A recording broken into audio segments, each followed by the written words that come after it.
Constitution of Pakistan का article 19 जो कि फ्रीडम ऑफ एक्सप्रेशन देता है, उसके तहत एक प्रोटेस्ट हो रहा है चमन पे, जो लाखों लोग बैठे हैं और वो प्रोटेस्ट कर रहे हैं। उनका पर्पज़ सिर्फ़ और सिर्फ ये है कि उनकी रोज़ी रोटी उसी बॉर्डर पे काम करने से चलती है। अगर वो बॉर्डर बंद हो जाता है, एक बहुत बड़ी कम्युनिटी जो है वो रोज़गार से महरूम हो जाएगी, बेरोज़गारी का शिकार हो जाएगी। और ये रोज़गार अभी से नहीं, ये इनके कहीं जब से पाकिस्तान बना है तब से ये चल रहा है इनका सिलसिला।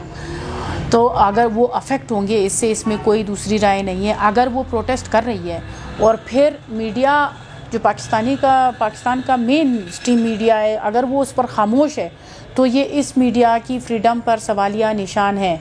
या तो आप आज़ाद नहीं हो, या तो आपको कोई आज़ादी नहीं दे रहा, या आप ख़ुद आज़ाद होना नहीं चाहते, या शायद इस मीडिया ने ये सोच रखा है कि जो पश्तूनों का मसला है वो पाकिस्तान का मसला नहीं, पश्तून का मसला पश्तून का मसला है, पाकिस्तान का मसला पाकिस्तान का मसला है। Advocate Jamila Kakar from Jamila Kakar law associates. मेरा अपना इंडिपेंडेंट चैम्बर है और मैं 7 साल से इस फील्ड में हूँ। जो पश्तून कम्युनिटी के साथ हो रहा है, जो अफ़गानी भाइयों के साथ, बहनों के साथ हो रहा है, उसके लिए हमारे पास अल्फाज नहीं है।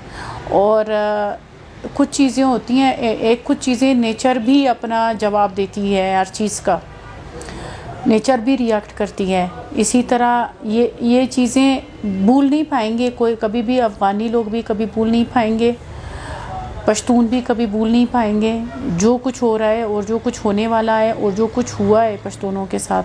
जिस तरह इनको टारगेट किया गया है और जिस तरह टारगेट लेके चल रहे हैं, उसका रिएक्शन कहीं ना कहीं ज़रूर आएगा। रिफ्यूजीज़ के हद तक हम बेल की हद तक उनके साथ कर सकते हैं जिनके पास अगर रजिस्ट्रेशन प्रूफ हो, तो फिर अगर वो रजिस्टर्ड हो अफ़गानीज़, तो हम उनको बेल दिलाते हैं। या वो लोग जिनके पास CNSC हो और CNSC होल्डर्स हो और उनको वो लोग फिर भी उनको उठाया जाता है या ज़बरदस्ती उनको गिरफ़्तार किया जाता है डिपोर्ट करने के लिए, उनकी हद तक हम फिर बेल वगैरह लगाते हैं।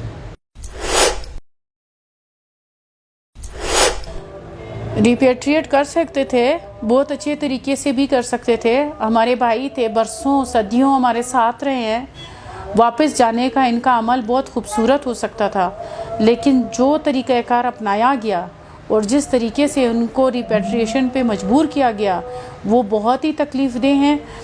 उसमें जो पॉलिसी मेकिंग थी, जो पॉलिसी बननी थी, वो तीन बॉडीज़ के दरमियान होनी थी। एक UNHCR, state of Pakistan and state of Afghanistan के दरमियान एक पॉलिसी बनी थी और उस पॉलिसी के तहत ये सब होना था और ये इनको रिपेट्रिएट करना था।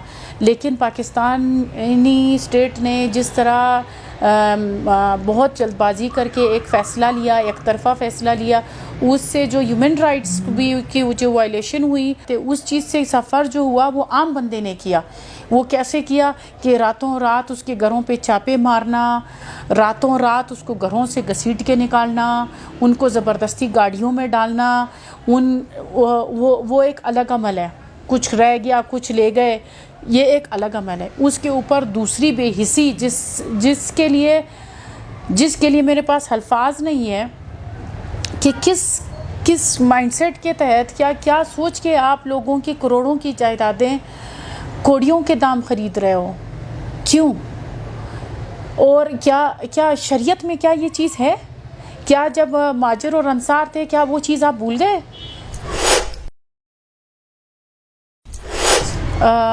मेरा जहाँ तक ख्याल है, निगरान हुकूमत को लाया ही इन्हीं कामों के लिए है।